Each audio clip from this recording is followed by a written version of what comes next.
School service commission 2025-এর SLST 9-10-এর এবং 11-12 যে syllabus শুরু করেছিলাম তা শেষ হয়ে গেছে। আজকে আমরা আলোচনা করব model question paper. Model paper আজকে 2 নম্বর মডেল পেপার। 60টি গুরুত্বপূর্ণ প্রশ্ন, যেরকম প্রশ্ন আমাদের এসএলএসটিতে আসতে পারে এবছর সেরকম সিলেবাসকে লক্ষ্য রেখে করা হয়েছে এই প্রশ্নগুলি। তো বিভিন্ন পরীক্ষায় আসা এবং ইম্পর্টেন্ট প্রশ্নগুলি এখানে দেওয়া হয়েছে। তো আমরা এগুলি দেখে নেব। এগুলি আমাদের কি সাহায্য করবে কি আমাদের যে প্রশ্নগুলি মক টেস্ট এবং যে প্র্যাকটিস, সে প্র্যাকটিস মেক পারফেক্ট। যত প্র্যাকটিস করবে তত কিন্তু পারফেক্টনেস আসবে, নম্বর বাড়াতে সাহায্য করবে। সেই জন্য আমরা এটি করব। তো প্রথম প্রশ্ন আমরা চলে যাব, ভূত্বকের নিচে অবস্থিত স্তরটি কি? কোন স্তর ভূত্বকের নিচে রয়েছে? তো ভূত্বককে আমরা বিভিন্ন ভাগে ভাগ করি। ভূত্বক, গুরুমণ্ডল, কেন্দ্রমণ্ডল এবং গুরুমণ্ডলের 2টি ভাগ, কেন্দ্রমণ্ডলের 2টি ভাগ, এবং বিভিন্ন ভাগে ভাগ করি। তো সেই ভূত্বক যে স্তর, সেই স্তরটির নিচের স্তর কোনটি? জম্বোস্ফিয়ার, অ্যাস্টেনোস্ফিয়ার, বাইরের কোর, লিথোস্ফিয়ার বলছে লিথোস্ফিয়ার। তো ভূত্বকের নিচের স্তরটা হচ্ছে অ্যাস্টেনোস্ফিয়ার, ভূত্বকের নিচে এবং গুরুমণ্ডলের ওপরে যে সান্দ্র পদার্থ অ্যাস্টেনোস্ফিয়ার, এটাই হচ্ছে অ্যাস্টেনোস্ফিয়ার। উত্তর বি। এখানে কি করে প্লেটগুলি যে প্লেট টেকটনিক, এই প্লেট টেকটনিকের জন্য দায়ী এই অ্যাস্টেনোস্ফিয়ার। এটি তরল অবস্থায় রয়েছে ভূত্বকের নিচে এবং গুরুমণ্ডলের ওপরে। পরবর্তী প্রশ্ন, 2 নম্বর প্রশ্ন, গ্রহগুলি সূর্যের চারপাশে কিভাবে ঘোরে? বৃত্তাকার পথে, ডিম্বাকার পথে, সমান্তরাল পথে, সরলরেখায়। তো কেপলারের মতে আমাদের যে সূর্যের গ্রহগুলি সেগুলি ডিম্বাকার কক্ষপথে প্রদক্ষিণ করে সূর্যকে। উত্তর বি, ডিম্বাকার কক্ষপথ, কেপলারের প্রথম সূত্র অনুযায়ী। পরবর্তী প্রশ্ন, কোন প্রক্রিয়ায় নদীর ক্ষয়কার্য শুরু হয়? নদীর ক্ষয়কার্য শুরু হয় কোন প্রক্রিয়ায়? সঞ্চয়ের দ্বারা, গঠন দ্বারা, ক্ষয়ের দ্বারা, প্রবাহ দ্বারা। নদীর যে ক্ষয়কার্য সেটি ক্ষয় দ্বারাই প্রথম শুরু হয়। উত্তর সি, ক্ষয়। 4 নম্বর প্রশ্ন, ভারতবর্ষের বার্ষিক সর্বাধিক বৃষ্টিপাত কোথায় হয়? বার্ষিক সর্বাধিক বৃষ্টিপাত ভারতবর্ষের কোথায় হয়? চেরাপুঞ্জি, মৌসুরি, কন্যাকুমারী, শিলাচর। তো উত্তর হবে চেরাপুঞ্জি, মেঘালয়ের চেরাপুঞ্জি। এটি ভারত তথা পৃথিবীর বিশ্বের অন্যতম একটি বৃষ্টিবহুল অঞ্চল। উত্তর হচ্ছে এ, চেরাপুঞ্জি, মেঘালয়ের চেরাপুঞ্জি। পরবর্তী প্রশ্ন, ভারতের দীর্ঘতম নদী কোনটি? ব্রহ্মপুত্র, গঙ্গা, গোদাবরী, যমুনা। ভারতের দীর্ঘতম নদী, সবচেয়ে বড় নদী হচ্ছে গঙ্গা নদী। উত্তর বি, ভারতে প্রবাহিত গঙ্গা নদী সবচেয়ে বড়। পরবর্তী প্রশ্ন, ল্যাটেরাইট মাটি সাধারণত কোথায় পাওয়া যায়? মরুভূমিতে, পর্বতের শিখরে, উষ্ণ আর্দ্র অঞ্চলে, হিমালয়ে। ল্যাটেরাইট মাটি পাওয়া যায় উষ্ণ এবং আর্দ্র অঞ্চলে। কর্ণাটক জেলায় ল্যাটেরাইট মাটি পাওয়া যায়। উত্তর সি, উষ্ণ এবং আর্দ্র জলবায়ুতে। এই আর্দ্র জলবায়ুতে কি হয়, যেখানে বৃষ্টিপ্রবণ জলবায়ু, সেখানে মাটিগুলির যে মৌল সেগুলি ইলিভেশন প্রক্রিয়ায় নিচে নেমে যায় এবং এখানে ল্যাটেরাইট মাটি সৃষ্টি করে। উত্তর সি, ল্যাটেরাইট মাটিতে লৌহ অক্সাইডের পরিমাণ বেশি থাকে, তাই এটি লাল হয়। উষ্ণ আর্দ্র অঞ্চল, যেখানে বৃষ্টিপাত বেশি, সেখানে রাসায়নিক পদার্থগুলি নিচে নেমে যায়। পরবর্তী প্রশ্ন, 7 নম্বর প্রশ্ন, প্লাবনভূমি প্রধানত কোন নদী দিয়ে গঠিত হয়? গঙ্গা নদী, সিন্ধু নদী, ব্রহ্মপুত্র নদী, উপরোক্ত সব। তো উপরোক্ত সবগুলিতে প্লাবনভূমি গঠিত হয়। উত্তর ডি, উপরোক্ত সব নদী। 8 নম্বর প্রশ্ন, ভারতের সর্বোচ্চ শৃঙ্গ কোনটি? ভারতের সর্বোচ্চ শৃঙ্গ কোনটি? এটি আমরা আগেও পড়েছি, কাঞ্চনজঙ্ঘা, নন্দা দেবী, মাউন্ট আবু, গুরু শিখর। তো তোমরা এই উত্তরটা তোমরা কমেন্টে জানাও যে 8 নম্বর প্রশ্নের উত্তর কি হবে, ভারতের সর্বোচ্চ শৃঙ্গ কোনটি, এবং তার উত্তরটা তাহলে লিখবে। পরবর্তী প্রশ্ন, ভারতের মরু অঞ্চল কোথায় অবস্থিত? ভারতের মরু অঞ্চল কোথায় অবস্থিত? রাজস্থান, পাঞ্জাব, রাজস্থান, গুজরাট, হরিয়ানা। তো এটা আমরা সবাই জানি যে ভারতের মরুভূমি, একমাত্র মরুভূমি এটা হচ্ছে থার মরুভূমি, এটা রাজস্থানে অবস্থিত। উত্তর বি।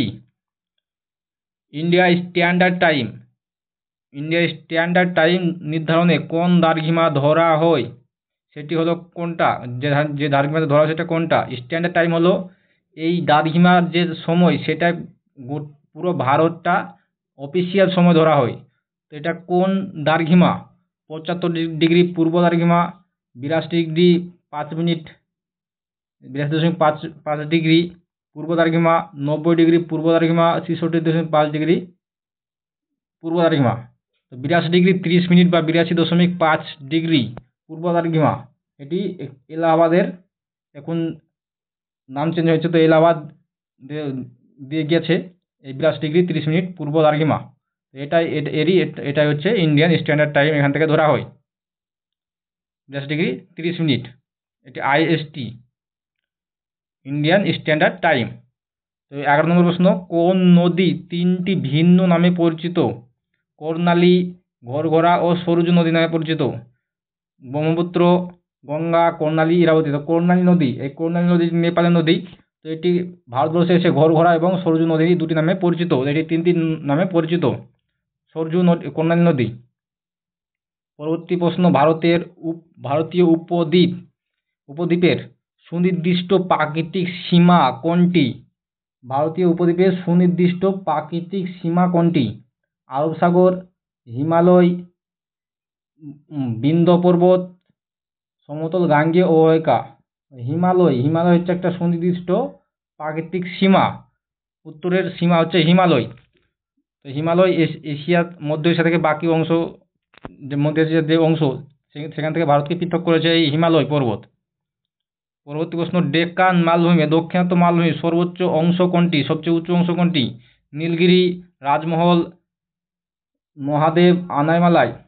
তো এখানে তো উত্তরটা, সঠিক উত্তর হবে আনাইমুদি, দক্ষিণাত্য মালভূমির সবচেয়ে উঁচু পর্বত। তো আনাইমুদির পরে হচ্ছে নীলগিরি। তো এখানে উত্তর, যেখানে নীলগিরি আছে উত্তর হবে এ, নীলগিরি।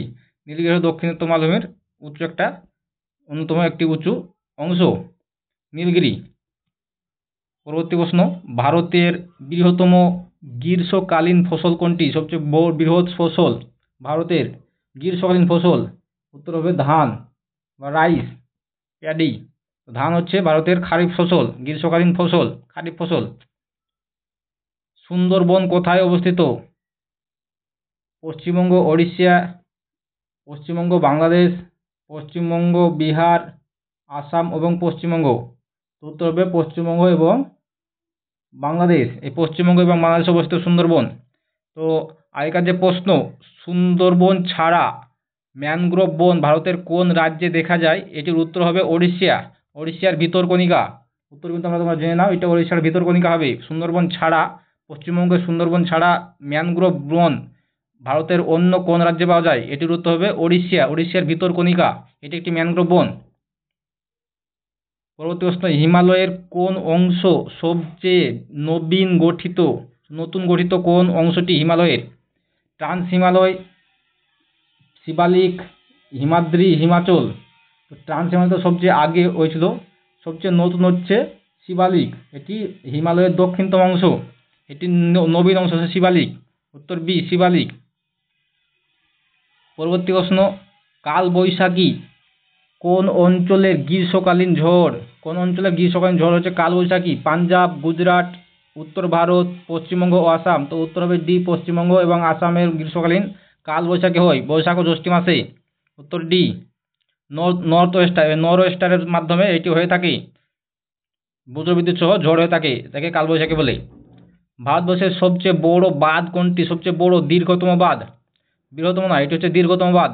তেহরি বাঁধ, হীরাকুদ বাঁধ, ভুদার বাঁধ, সর্দার সরোবর বাঁধ। তো উত্তর হবে হীরাকুদ বাঁধ। মহানদীতে, ওড়িশার মহানদীতে অবস্থিত হীরাকুদ বাঁধ হচ্ছে ভারত তথা পৃথিবীর সবচেয়ে বড় বা অন্যতম একটা বড় বাঁধ, কৃত্রিম বাঁধ, বিশ্বের অন্যতম দীর্ঘ কৃত্রিম বাঁধ। পরবর্তী প্রশ্ন, মরুস্ফীতি বা ডিফরেস্টেশন নয়, এটা হচ্ছে মরুস্ফীতি, ডেজার্টিফিকেশন সবচেয়ে বেশি ঘটে কোথায়? পশ্চিম রাজস্থানে, পশ্চিমবঙ্গে, উত্তরপ্রদেশ, বিহার। উত্তর রাজস্থান, পশ্চিম রাজস্থানে হচ্ছে ডেজার্টিফিকেশন বা মরুস্ফীতি সবচেয়ে বেশি হয়। এখানে থর মরুভূমি আছে, শুষ্কতম মরুভূমি ভারতের।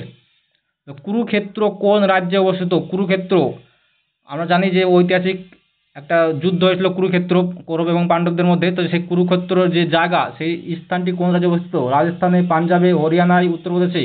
এটি উত্তর হবে সি, হরিয়ানা। হরিয়ানায় কুরুক্ষেত্র অঞ্চলটি অবস্থিত। হরিয়ানা রাজ্যে এটি একটি ঐতিহাসিক যুদ্ধক্ষেত্র, বর্তমানে হরিয়ানার অন্তর্গত। পরবর্তী প্রশ্ন, ভারতবর্ষের কোন রাজ্যে বৃহত্তম বন রয়েছে? সবচেয়ে বৃহত্তম বন কোন রাজ্যে রয়েছে? উত্তরপ্রদেশ, মধ্যপ্রদেশ, ছত্তিশগড়, অরুণাচল প্রদেশ। তো সবচেয়ে বৃহত্তম বন রয়েছে সবচেয়ে বেশি হচ্ছে মধ্যপ্রদেশে। উত্তর বি, মধ্যপ্রদেশ। নিচের কোনটি জীববাষ্প জ্বালানি নয়? জীববাষ্প জ্বালানি নয় কয়লা, পেট্রোলিয়াম, প্রাকৃতিক গ্যাস, ইউরেনিয়াম। তো উপরের তিনটি কিন্তু জীববাষ্প জ্বালানি। ইউরেনিয়াম কিন্তু একটি জীববাষ্প জ্বালানি নয়, এটি খনিজ জ্বালানি, এটি তেজস্ক্রিয় মৌল। তো উত্তর হবে ডি, ইউরেনিয়াম। ভারতীয় জাতীয় জলপথ 1 বা ন্যাশনাল ওয়াটারওয়ে 1 কোন নদীকে ভিত্তি করে গড়ে উঠেছে? উত্তর হবে এ, গঙ্গা। গঙ্গা নদীকে ভিত্তি করে গড়ে উঠেছে। উত্তর এ, গঙ্গা। গঙ্গা। জাতীয় জলপথ ন্যাশনাল ওয়াটারওয়ে 1 গঙ্গা নদীর ওপর এলাহাবাদ থেকে হলদিয়া পর্যন্ত বিস্তৃত। এলাহাবাদ থেকে হলদিয়া পর্যন্ত, বারাণসী থেকে হলদিয়া বলা হয় এবং এলাহাবাদ থেকেও হলদিয়া পর্যন্ত এটা বলা হয়। ন্যাশনাল ওয়াটারওয়ে 1 গঙ্গা নদী। ভারতের বৃহত্তম নদী উপত্যকা কোনটি? ভারতের বৃহত্তম নদী উপত্যকা গঙ্গা, ব্রহ্মপুত্র, সিন্ধু, মহানদী। তো বৃহত্তম নদী উপত্যকা হচ্ছে গঙ্গা। উত্তর এ, গঙ্গা নদী। গঙ্গা নদী উপত্যকা ভারতের বৃহত্তম এবং জনবহুল। পরবর্তী প্রশ্ন, ধৌলি পাহাড় কোন নদীর তীরে অবস্থিত? ধৌলি পাহাড় কোন নদীর তীরে অবস্থিত? মহানদী, গোদাবরী, গঙ্গা, কৃষ্ণা। তো উত্তর হচ্ছে একটি মহানদী, ওড়িশার মহানদী। এই মহানদী ধৌলি পাহাড়ের তীরে অবস্থিত। ধৌলি পাহাড়টি মহানদীর তীরে অবস্থিত উড়িষ্যার ধৌলি পাহাড় হচ্ছে ওড়িশায় অবস্থিত একটি মহানদীর তীরে অবস্থিত। এখানে অশোকের শিলালিপি পাওয়া গেছে। সম্রাট অশোকের শিলালিপি এখানে পাওয়া গেছে ধৌলি পাহাড়ে। পরবর্তী প্রশ্ন, কোন মাটিকে সুতি কাপড়ের মতো নরম বলা হয়? সুতি কাপড়ের মতো নরম কোন মাটিকে বলা হয়? লাল মাটি, কাদা মাটি, ব্ল্যাক সয়েল, ল্যাটেরাইট মাটি। সুতি কাপড়ের মতো নরম সয়েল বলা হয় ব্ল্যাক সয়েলকে বা রেগুর মাটিকে। উত্তর সি, ব্ল্যাক সয়েল বা রেগুর মাটি। অত্যন্ত সূক্ষ্ম কণাযুক্ত ও তুলা চাষের জন্য উপযুক্ত এই রেগুর সয়েল। পরবর্তী প্রশ্ন, নিচের কোনটি জলোচ্ছ্বাসের কারণ নয়? এই জলোচ্ছ্বাস বা জলের যে ছাপিয়ে যায় সেই জলোচ্ছ্বাসের কারণ নয় কোনটি? ভূমিকম্প, জলোচ্ছ্বাস বলতে টর্নেডো, এই টর্নেডোর কারণ নয় কোনটি? ভূমিকম্প, ঘূর্ণিঝড়, প্লাবন, আগ্নেয়গিরি, অগ্ন্যুৎপাত। তো ভূমিকম্পের জলোচ্ছ্বাসের কারণ হচ্ছে ভূমিকম্প, ঘূর্ণিঝড়ও হতে পারে, আবার আগ্নেয়গিরি উৎপত্তি হতে পারে। কিন্তু প্লাবন, এটি হচ্ছে বন্যা, এটি এই জলোচ্ছ্বাসের কারণ নয়। উত্তর সি, প্লাবন হবে। প্লাবন মূলত অতি বৃষ্টির কারণে হয়, বন্যা অতিবৃষ্টির কারণে হয়, এটি জলোচ্ছ্বাসের কারণ নয়, সুনামির কারণ নয়। জলোচ্ছ্বাস বলতে সুনামিকে ধরা হয়েছে।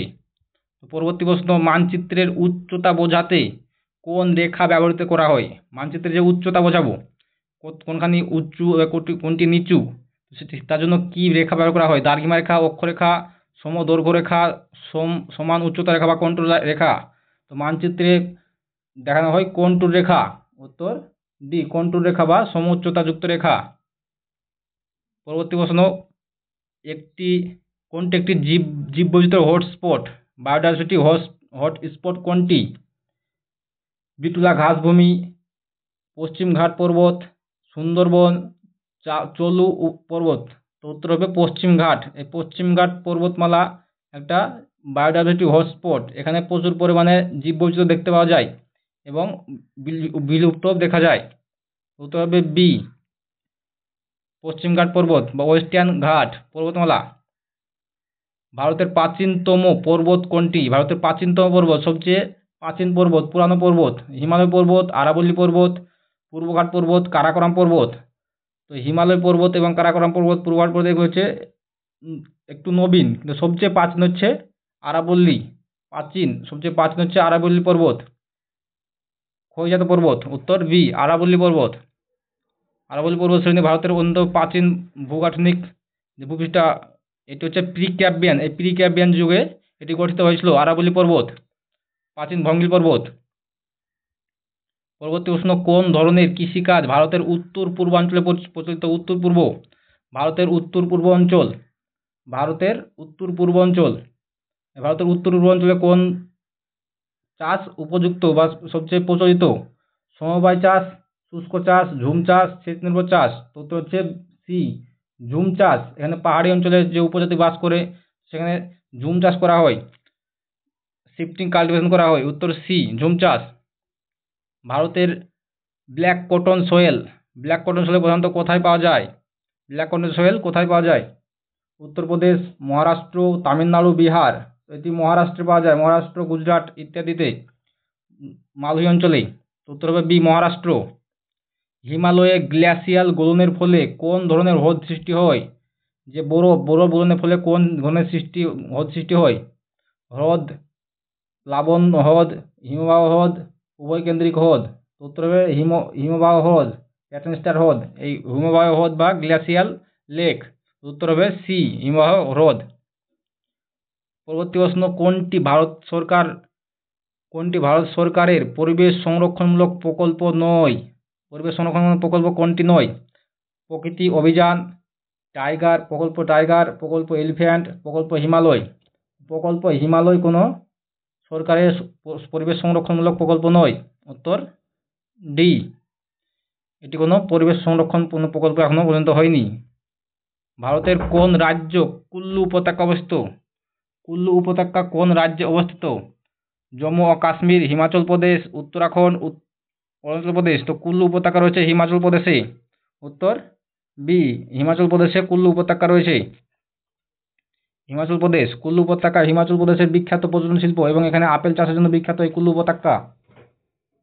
কোনটি পশ্চিমবঙ্গের নদী নয়? পশ্চিমবঙ্গের নদী নয় কোনটি?